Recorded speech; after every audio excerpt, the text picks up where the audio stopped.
Eh bien, bonjour. Aujourd'hui, on reparle de la position de CF et de ses tangentes.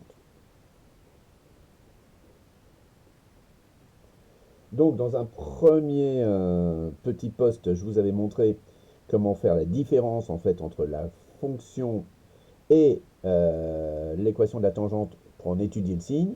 Il y a un autre moyen d'étudier la position relative d'une courbe représentative et de ses tangentes, c'est de calculer la dérivée seconde et d'en étudier le signe. Donc on suppose que f est dérivable sur un intervalle i. On suppose que sa dérivée est dérivable sur le même intervalle i et on obtient donc sa dérivée seconde.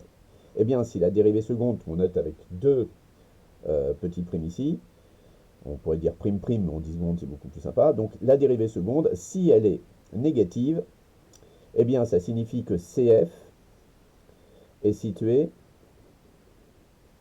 en dessous de ses tangentes. En dessous de ses tangentes, si sur i euh, la dérivée seconde est négative, elle est située en dessous. Si sur ce même intervalle i, la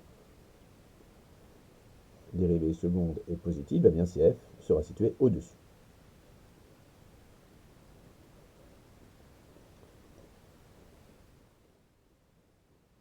Au-dessus de ces tangentes. Très bien. Si la dérivée s'annule, la dérivée seconde s'annule et change de signe,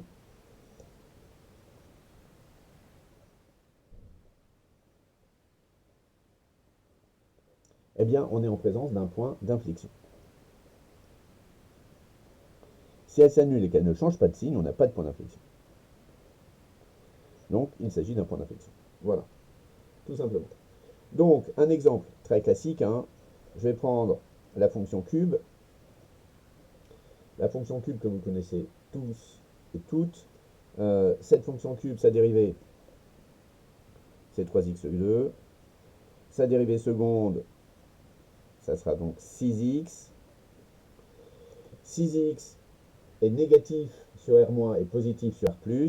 Ça signifie que la courbe représentative de ma fonction cube est située sous ses tangentes sur R- et au-dessus de ses tangentes sur R+, et qu'elle possède donc en 0, elle s'annule en 0, et elle change de signe, elle aura donc un point d'inflexion. Donc ici, on aura une tangente.